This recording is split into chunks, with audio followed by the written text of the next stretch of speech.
साई कथा अमृत। नमस्कार, ओम साई राम। आपण माने समस्त को साई 70 को स्वागत करछन जीतबेना। आज प्रश्न अछि आपण मान भीतर श्रोता बहुत दिन रे मते कहते भाई बाबांकर अवतार के अछंती साई बाबा। मु जानि बात तो के बाबांकर अवतार के नाहंती। बाबांकर अवतार आपण मान तो समस्त पाठ पढि दे, मु भी पढिछि। काई पढियार तात्पर्यता मु कहछि काहे कि ना आपण माने से साई सचत भल भाव पढ़े प्रांजल भाव बहुत आश्रित मैंने सबुदिन पढ़ती। से बाबा से परिष्कार भाव लिखि जे मोर कौन से अवतार मनुष्य रूप कि मानव रूप भी पृथ्वी पृष्ठ केबे भी पुनर्जन्म ग्रहण करेंगे ना मानव रूप। ये बाबा निजे कहते समर्पण साई सचत लिखित साई सचत लिखी से विषय मो भाईना पचारि जे सतरे कौन पुनर्जन्म बाबा किए ग्रहण कर मिछिका कि सब पैसा कलेक्शन करने। साई राम, साई 7 न्यूज भाई की मोर अनेक अनेक शुभेच्छा एवं शुभकामना एवं समस्त दर्शक मोर शुभकामना। शुभ प्रश्न जे भाईंकर बाबांकर अवतार किए आउछंती कि ए क्वेश्चन पर बाबा अवतार कौन सी बाबा स्वयं ये धराधाम को आसीथिले ना कौन सी गुरु हिसाब रे ना कौन सी भगवान हिसाब जे मनुष्य को मार्गदर्शन करिया पाए। भगवान स्वयं कहीं अवतार नियंती अवतार एवं अवतारी। अवतार शब्दर अर्थ होची समस्त धराधाम को आसछंती। भगवान कृष्ण आसछंती, भगवान राम आसछंती एवं समस्त अवतार रूप आसिकी ये मानव शरीर अति सुंदर शरीर ये सुंदर पृथ्वी रे अवतार ग्रहण करी मानव मान को देखै दैछंती जे मनुष्य जन्म हिच जन्म मृत्यु दिन दिन हो। किंतु ये जो धराधाम रे बाबा आसीथिले समस्त मानव मान को मार्गदर्शक करिया पाई। एमिति बाबा मार्गदर्शक समस्त को करिले जे बाबांकर कथा रे मोहित होई समस्त बाबांको शरणागत हो गले। आने साई सचत तो अनेक शब्द अच्छी अनेक जिनस लेखा अच्छी मु बाबांको पर जतिक अभिज्ञता अच्छी। बाबा जतले चाटशाल पाठ पढ़ुथिले ताको ना थिला माजीदा। ताकर दुई जण शिक्षक थिले जो गुरु थिले गोटेला भिंकु सा रेकु दास। ए दुई जण को ठार बाबा शिक्षा ग्रहण करुथिले। ये बहिर ना होची एक बालिक जो मानक एक बालिक बही थिबो माने पढ़िबे तादर बाबांकर विवरणी लेखा अछि। ए बहुत पुरातन बही। ए बही रे बाबांकर अवतार के बाबांकर कार्य सरलता एवं बाबांकर मार्गदर्शक साजी पारि थांती समाज लोक। यही अनेक शब्द मु जतबले बाबा को मंदिर रे थाए मत लोक कहती मो बाबा साई बाबा बड़ रिपोर्ट मु भी शुणे कौन कहबी आमे किछ कहि पारुना काहे कि ना आम द्वारा किछ भूल हो कि से आमे बाबा को तो दोषी जीवा। अनेक लोक कहती मु ये ठाकुर को बड़ भक्त किंतु भक्त कह शब्द पूर्व आपण भगवान को केते जोर जानी प्रथम निज शरीर भितर केते जोर जानी निज शरीर को केते जो जागृत रखिंट प्रथम के चिंता करते से विषय तापर भक्त कहवा कि कौन आम ଭଗବାନଙ୍କର ଯେମିତି ସୁଦାମ ଭଳିଆ ସାଲବ ଭଳିଆ କହିବା ଆମେ ଭକ୍ତ ସାଲବେଗ ଭକ୍ତ ସୁଦାମ ସେ ଶବ୍ଦଟା ପ୍ରୟୋଗ କରିବା ପୂର୍ବରୁ ଆମେ ତାଙ୍କ ସହିତ ସମାନ ହେଇପାରିବା କି? ଯଦି ହେଇପାରିବାନି ତାହେଲେ କୌଣସି ଭକ୍ତ ବୋଲି ଆମେ କହିବାନି। ଆମେ ପ୍ରଭୁଙ୍କର ଗୋଟେ ଦାସାନୁଦାସର ଦାସ, ଗୋଟେ ଚାକର ଭଳିଆ ପ୍ରଭୁଙ୍କର ଟିକେ ଫୁଲଟି ଦେଇ ତାଙ୍କ ଶରଣାର୍ଥ ହବା। ଏବଂ ବାବାଙ୍କର କୌଣସିରେ କେବେ କାହାକୁ କହିନାହାନ୍ତି ଯେ ବାବା ଗୋଟିଏ କଥା କହିଥିଲେ, କଳିଯୁଗରେ ଯେତେବେଳେ ମାନବ ଧୈର୍ଯ୍ୟହରା ହେଇ ସେତେବେଳେ କଣ କରିବେ ନା, ସେତେବେଳେ ଗୋଟିଏ ମନ୍ତ୍ର ଦୁଇଟି ମନ୍ତ୍ର ବାବା କହିଥିଲେ ଚାନ୍ଦକର ପାଟିଲ କି, ଏବଂ ସେଠି ଥିଲେ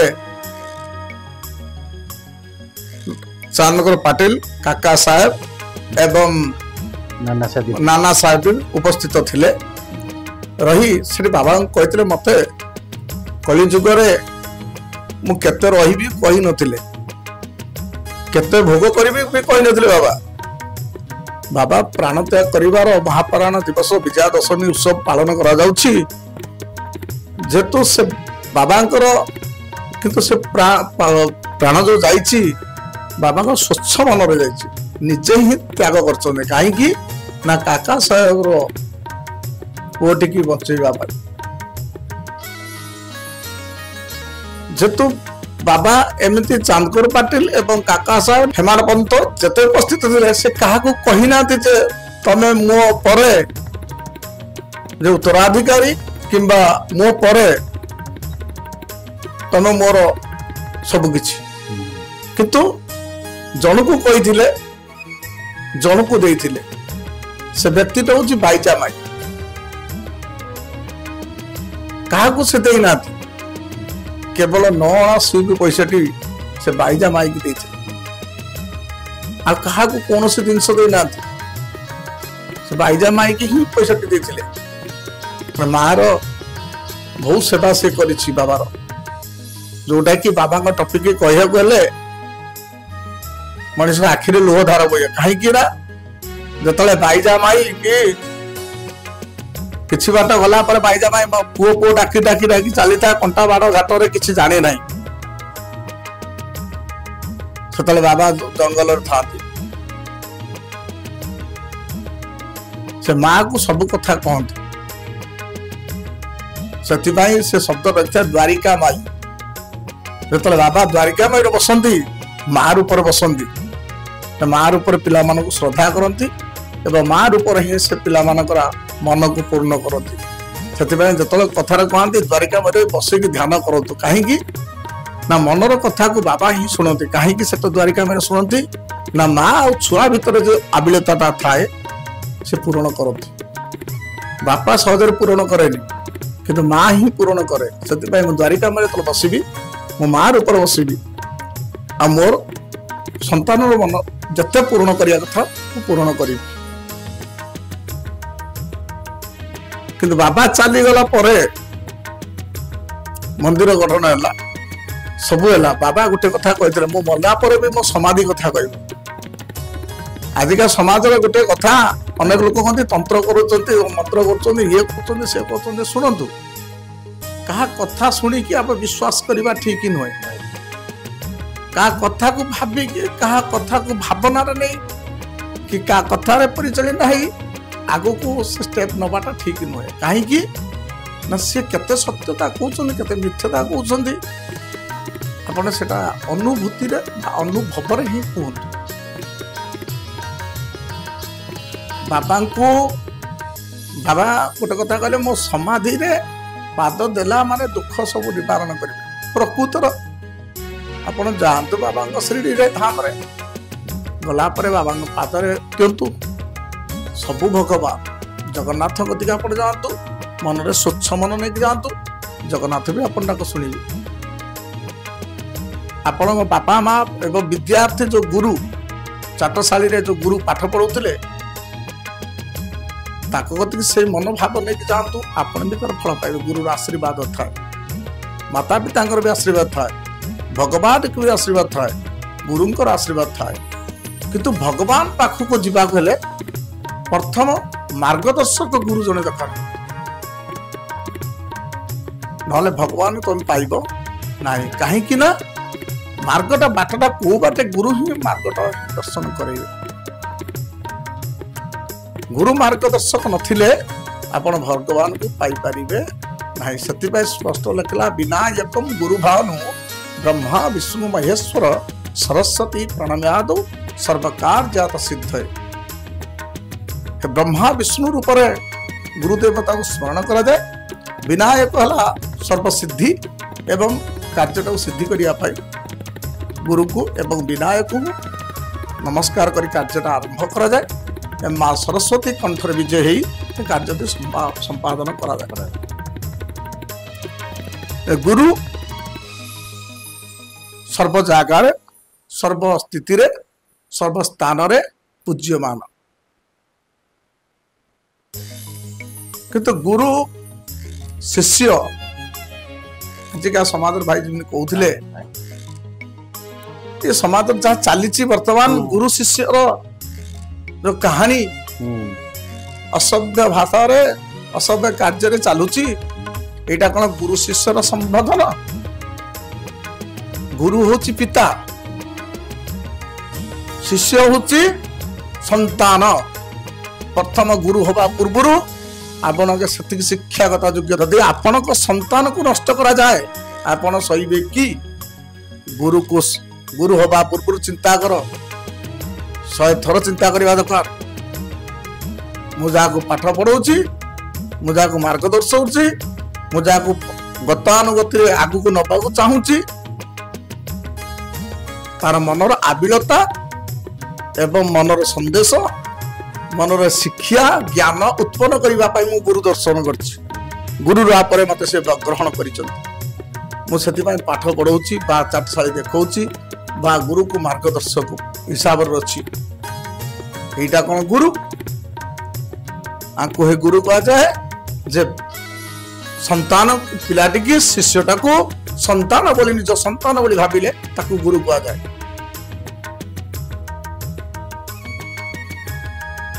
ସେଥିପାଇଁ କୁହାଯାଇଛି ଗୁରୁ ବ୍ରହ୍ମା ଗୁରୁ ବିଷ୍ଣୁ ଗୁରୁ ଦେବ ମହେଶ୍ୱରମ୍ ଗୁରୁ ସାକ୍ଷାତ୍ ପରମ ବ୍ରହ୍ମ ତସ୍ମୈ ଶ୍ରୀ ଗୁରବେ ନମଃ। ଗୁରୁ ନାଁରେ କୌଣସି ଭଗବାନଙ୍କ ନାଁକୁ ନେଇ, ଗୁରୁ ନାଁକୁ ନେଇକି କଳଙ୍କିତ କରିବା ଆଦୌ ଉପଦେଶ ଠିକ ନୁହେଁ। କିଛି ଲୋକ ଭାଇନା ଆଇଲେ ବାବାଙ୍କ ଶରଣରେ ଆସିଲେ, ପୂଜା କଲେ, ନିଜେ ସବୁଠୁ ବାବାଙ୍କ ନିଜର ପଟ ବଡ କରିଦେଲେ, ବାବାଙ୍କ ପଟ ଛୋଟ। ଇଏ ଗୋଟେ ଗୁରୁ ଦ୍ରୋହୀ ନୁହଁ ପୁରା? ଶୁଣନ୍ତୁ, ଆଜିକା ଦୁନିଆରେ ଗୁରୁ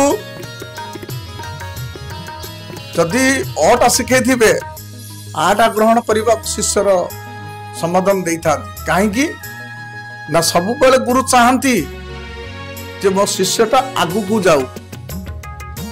କାହିଁକିନା ସେ ଗୁରୁ ଶିଷ୍ୟ କାହିଁକି ଆଗକୁ ଯାଏ ନା ଶିଷ୍ୟ ଯେତେ ଆଗକୁ ଯିବ, ଯେତେ ଉପରକୁ ଯିବ, ସେ ପଚାରିଲେ ପଦ କହିବ ମୋର ଗୁରୁ ଥିଲେ ଏଇ ଲୋକ, ଯୋଉଟା ମତେ ମାର୍ଗଦର୍ଶନ କରିଥିଲେ। ଭାଇନା ଶିଷ୍ୟ ଯଦି ଗୁରୁ ନାଁ ଲେଖେଇକି ନିଜେ କହିବ ନାଇଁ ବାବା, ଜିନିଷ ହଉଛି ସେଇଟା ନୁହେଁ।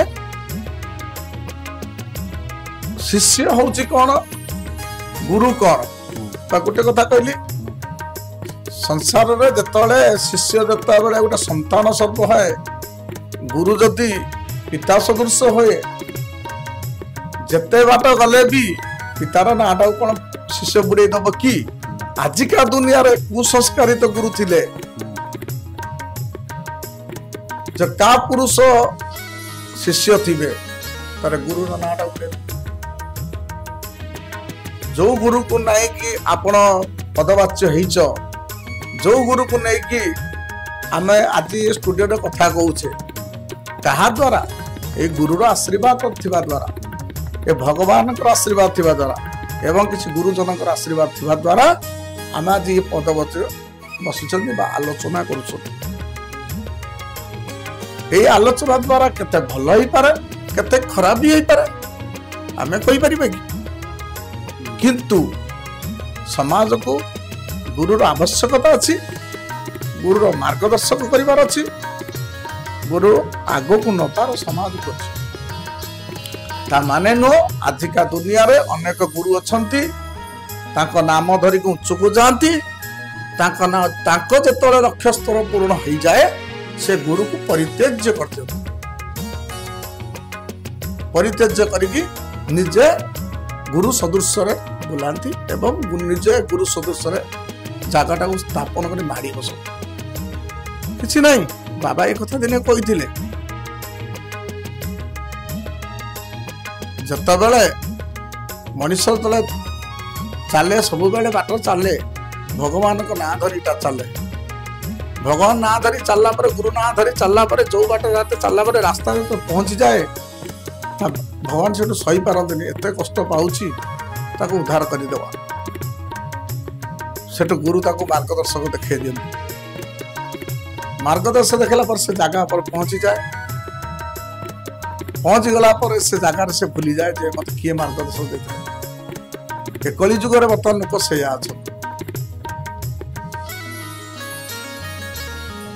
उदाहरण स्वरूप आम कहबार ठीक नुहे मोर गोटे कथा आम क्या आक्षेप करी कहबाटा ठीक नुह कि क्या कथा को अनुसरण करी कहबाटा ठीक भी नुह कहीं ना तार भावना जमीती तार चेतना जमीती आसला से सेमती ही कहला से जदि गुरु को ना को भूली जाए कि अन्यत्र रास्ता चले से मन विदुख आबिलित करने कौन आवश्यक ना किंतु आमे जहाँ को गुरु सूत्र से मानिचे बा आमे जहाँ को गुरु हिसाब से पूजा करुचे बा जो रास्ता जमीती हो चली आम मार्गटा को आम ठीक रखा एवं आम रास्ता चलवा किंतु जो माने गुरु को निंदा कर गुरु निंदा नरक गाँ अवश्य किछि दिन आपन धर्म बल थाई पारे किछि दिन पुण्य बल थाई पारे बा सामाजिक लोक बल थाई पारे बा अर्थ बल थाई पारे आपन पळै जाई पारंत किंतु कलश तो दिन ना दिन पूर्ण होबो ना फाटी जाई पारे नचे उछुली भारी पड़े बाबा गोटे कथा कहती मु हूँ गोलापर अति कल मु कहीं गोलाप फूल आदरी थी तात्पर्य हूँ मु गोलाप फूल आदरिवार कारण हूँ गोलाप फूल अति कल एवं देखा अति सौंदर्य कौ देवता गोलाप फूल को आग्रहण कर बाबा करते कहीं ना से उदाहरण देते गोटे गोलाप गछ फूल को काटिक आनी देखते जे एटा हूँ कमल एटा हूँ कंटा जे समाज बचे गले अति कमल तर हवा दरकार बेल पहले कंटा हवा दरकार बाबा से कहीदे मत देखुच सीना अति कमल मुझे तलपट जोटा अच्छे सेटा भी हो पारे समस्त निज मार्गटा को ठीक देख क्या द्वारा आसीच क्या द्वारा प्रचारित होइच प्रसारित होइच एवं समाज को जाइच सेटा देख शक्ति आसी जाए सर्टे कहीदे भाई कहार कथा हूँ रामायण पर नवकुश जो अलग अलग दुई जन होते भगवान से कही टे सुंदरा कांड टे शुणे दियो बनरे तापर नवकुश दुई जन एकत्रित होते यार तात्पर्यटा हूँ कहीं सुंदरा कांड शुणी दी भाई पुणी एकत्रित हो गले क्या से पुराणा कथाटा मन पड़गला से राम सुंदरा कांड पुराणाटा नवकुश को शिखेदेला से नवकुश दुई जन एकत्रित हो गले यहाँ कौन पूरा रामचंद्र पुराण वर्णित प्रदान करदे सब बेले मन रखिव जन्मरू आदि जो शीर्ष पद आसी जन्म समयटा कथाटे मन रखिथे जमी उदाहरण स्वरूप रामचंद्र मानस सुंदरा कांड नवकुश को मन पकईदे जोटा कि नवकुश भर जो मन मानिलित होता पुणी एकत्रित हो गला कथा बुझे जेहेतु सब बेले ପାଦଟାକୁ ମଜବୁତ କରିବା ଦରକାର, ମୁଣ୍ଡଟାକୁ ଥଣ୍ଡା କରିବା ଦରକାର। ଯେହେତୁ ଗୁରୁଙ୍କୁ ଗୁରୁ ସ୍ଥାନ ରଖାଯାଉ, ଶିଷ୍ୟକୁ ଶିଷ୍ୟ ସ୍ଥାନ ରଖାଯାଉ, ସମାଜକୁ ସମାଜ ସ୍ଥାନ, କିନ୍ତୁ ଅର୍ଥ ପିପାସୀ ଏହି ସମାଜଟାକୁ ନଷ୍ଟ କରିବାର ଅଧିକାର କାହାର ନାହିଁ। ଅର୍ଥ ପାଇଁ ଅଧିକ ଦୁନିଆରେ ଏହା ପୂର୍ବରୁ ଦେଖିଥିବେ ଅଧିକ ସାଧୁ ସନ୍ଥ, ଅନେକ ଉଚ୍ଚ ପଦବୀ ଲୋକ